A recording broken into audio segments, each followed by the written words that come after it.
your impressions of days 1 and 2 at the Senior Bowl and Sure. what you're taking out of it. Well, I think that, going into it, I think that in the last couple of years, I've gotten more into this game in practices just because of our coverage here on Big Blue Kickoff Live. But what I've taken out of this recently is that I don't know, but I can tell a little bit about some of the guys that you obviously know are not going to be in the first, second, or third rounds. And really the whole gist of what I'm saying, it's speed, John. It's speed. I mean, you're right. Some of these guys you could just tell when you're watching the one-on-one drills, whether it's the D-line against the offensive line, whether it's defensive backs against the receivers, running backs against linebackers.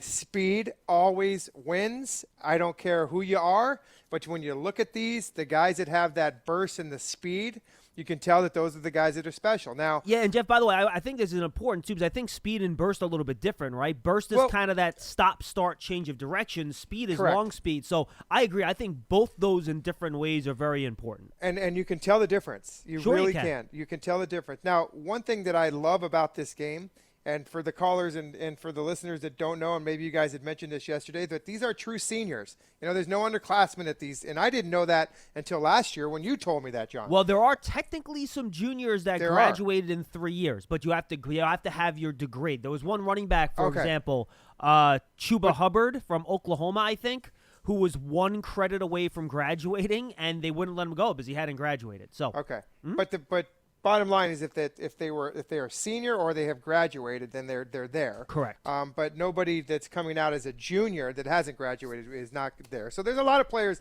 that aren't at this Senior Bowl. But my point is that the guys that are there, the guys like Mac Jones, who really is the number 1 quarterback that's there, this is his time to shine. And I've seen him. He had a great day yesterday throwing the football, and you can see how really accurate this guy is. And so, for some of these guys that come from these Division II and Division III schools, it's a great chance for them to compete against guys they haven't been able to do before. And with the limited, as far as the combine and the workouts this offseason, this is a great opportunity for some of these guys, and they're out there showing it. And I enjoyed watching. I watched about an hour of it yesterday after you texted me, letting me know that it was on ESPNU. So that was a good plug for me. Thank you. So my take on it is it's giving these guys a chance to really prove themselves. And the guys that are there, that maybe that a lot of guys, sometimes they don't do as good as you think they're going to do. So it's a big deal.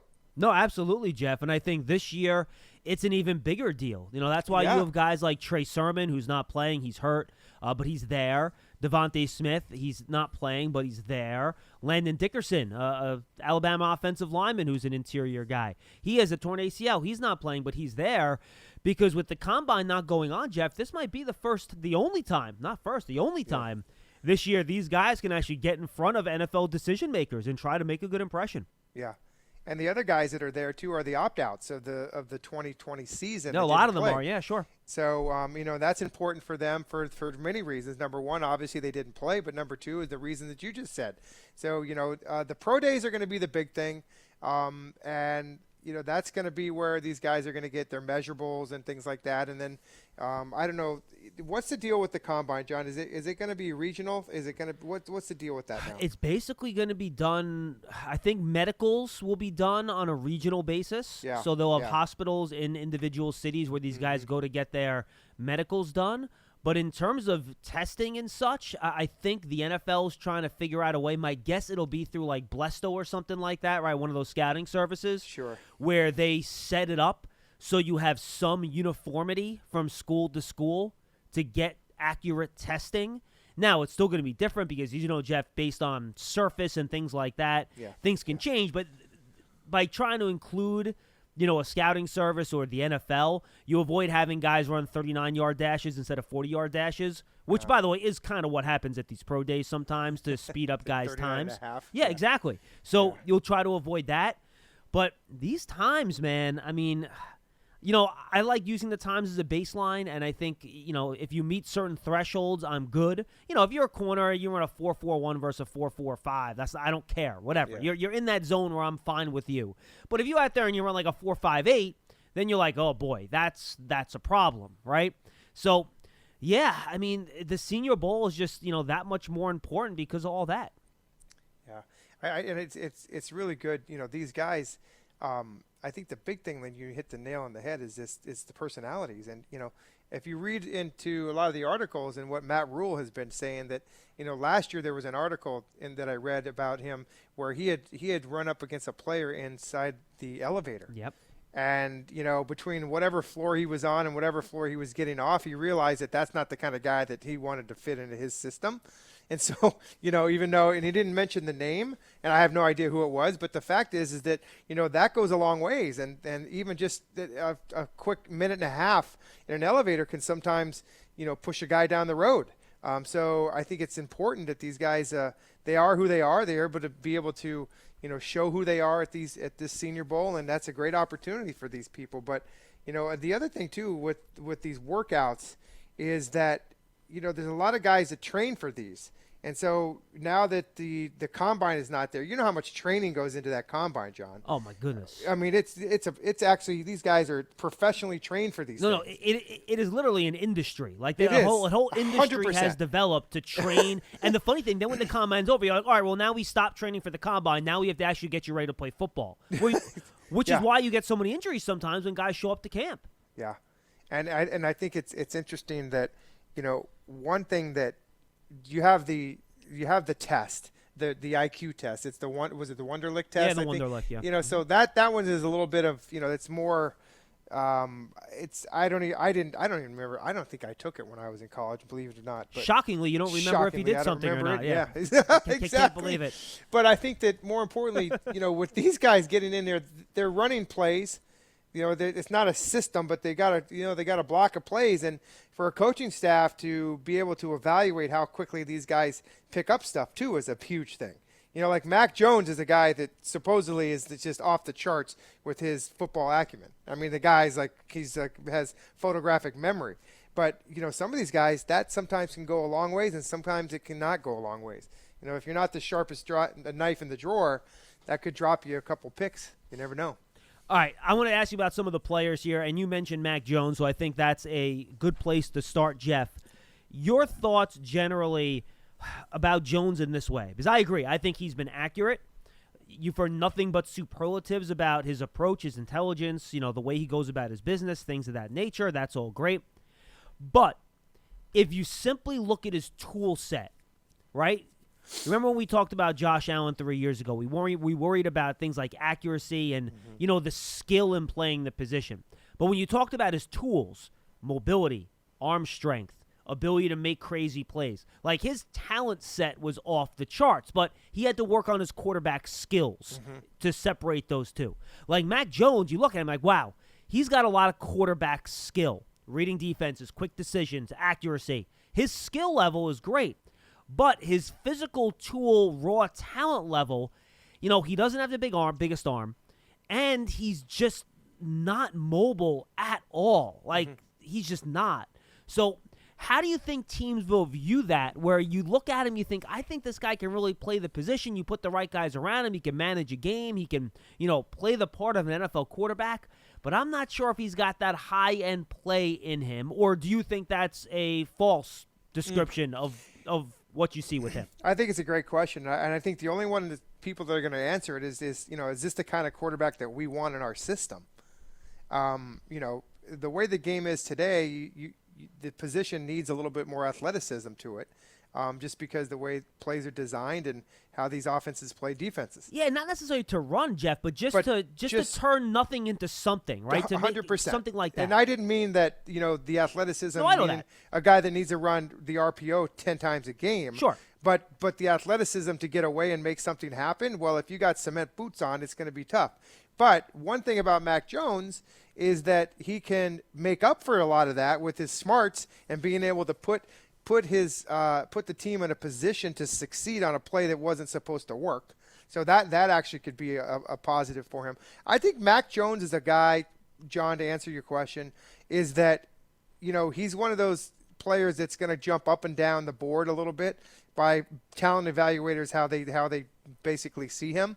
And then it's going to be a team that says, yay or nay, this is the kind of type of guy we want. Because I don't see him being taken in the top first round. But maybe he drops to that late first round. You think like 15 to 25-ish? I think lower than like that. 20 to 30-ish? I think 20 to 30-ish. Okay. Yeah, and because of some of the reasons that you just said.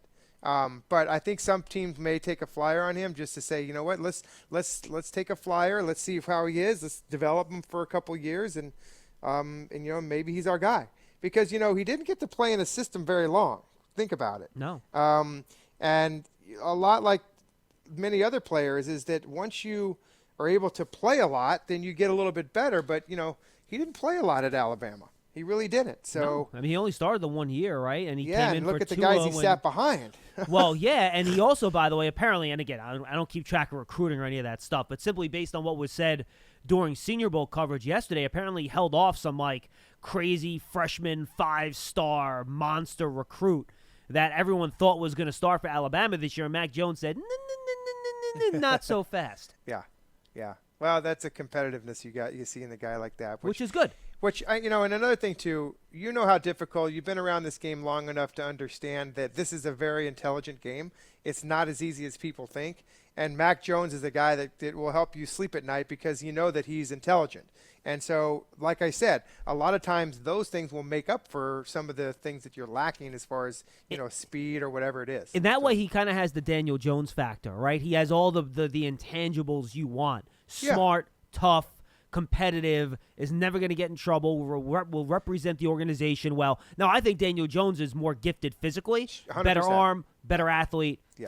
things of that. I think Jones maybe a slightly more accurate, maybe, but I think they're right on the same plane. So, yeah, I think it'll be interesting to Let me ask you a see question. where he goes. Sure. Do you see him being more of a role of like an Alex Smith? I think Alex Smith, I mean, they kept ESPN on their coverage, they kept mentioning Tom Brady. I'm like, you guys got to relax. I'm sitting there, I'm like, really, Todd McShay? Tom Brady was the guy that wasn't a great athlete, but he can do this, and that. I'm like, guys, don't compare the poor kid to Tom frickin' Brady, okay? It's not fair. Maybe they're 20 years ago coming out of college, maybe. But yeah, I mean, still, that's a tough one. That's a big name to put out there for him. That's not fair to the kid, okay? Yeah. So when I look at it, and just in terms of tools, I mean, I think you look at like an Andy Dalton-y type guy. I got a great guy. How about Chad Pennington? Yeah. I mean, how about Pennington? I think that's a pretty good comparison. Very cerebral player, not a great arm. A system guy. And Chad Pennington wasn't exactly making people miss in the pocket either, okay? Yeah, 100%. Yeah, that could be a good comparison too. Listen, whoever it is that drafts him is going to get a good player. I think he's a developable guy. Could you see Belichick taking him? Can you imagine? I mean, would that surprise you? Given it wouldn't surprise me. I just think that they need a lot. Well, they need a quarterback. They need a quarterback. By the way, did you see? And I guess this is a good way to transition to our final topic on our open here, Jeff. Yeah. So Adam Schefter the other day said and this is fun because it plays one of the games we like to play, that he would put the over/under on number of teams that have a quarterback change this offseason at 18. I saw that. And he would take the over. Jeez. That's what he said. Now, I haven't gone down and counted myself, so I don't know if that's crazy talk or if that's accurate. And we've kind of talked about how, like, for the first time in a long time, the league has an abundance of quarterbacks. So I think that plays into it. But we got another piece of news this morning, Adam Schefter reporting, and since then Ian Rappaport and others have confirmed it, that Deshaun Watson and, Houston just, hired their head coach. That doesn't matter to him. Yeah, really, out of nowhere is right. And if you want, we could, talk about that. And too, if you can be honest and tell me you knew who that guy was before. No idea. Absolutely no idea. Oh my God! Neither did Deshaun Watson either. He had no idea. Well, he could have placed a call to Lamar Jackson. They could have had a conversation about it. Oh my gosh. By the way, it was Ravens assistant David Culley, who's 65 years old. By the way, he was, I think, the associate head coach and wide receivers coach in Baltimore. Does that sound right? Mm-hmm. Assistant head coach. Yeah. So now both Matthew Stafford, who I still think is very good, only 32. And now Deshaun Watson, who's he's in that, we talk about that like top group of quarterbacks that's like can win games on their own. Well, Deshaun Watson's in that group. And he's 25 freaking years old. Yeah. And he just signed a contract extension. Mm-hmm. 4 years. So I said it the other day, and I'll stick by it. He might be the best player that will ever get traded in the NFL. So now you got him and Stafford on the market. This is going to be crazy. And you aren't going to see, Jeff, anything else happen now in free agency or anything else until those two boulders start rolling down the hill. Teams are going to want to see what happens with those two guys before they make another move. I think we saw it a couple years ago. I think everyone was it Kirk Cousins everyone was waiting for to make that move before all the other dominoes started to fall? I don't remember, but it was somebody where you kind of wait for those first two dominoes to fall, then everything else happens. That's going to be the case this offseason with Stafford and Watson. That was a free agency, though. No, correct. You know, that's a good point. That was free agency. That wasn't a trade. You're right. Not a trading. Yeah, you're right. You know, this might happen. I don't think it's going to happen right away. I think it'll happen before the league year, though. Like, I think if I could guess, I think it'll be before March. Yes, I think so. Because remember, you don't have remember the combine?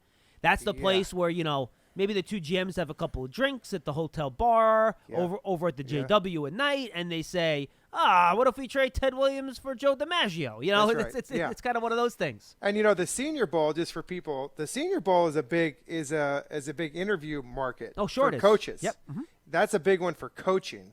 And the combine is usually for talking about players, you know, upcoming players for free agency, things like that. Like you mentioned, I think it'll happen. You know, it's quite a big price tag. Whoever's going to want to trade for Deshaun Watson. 3 1s. And by the way, it's probably worth it. He's that good.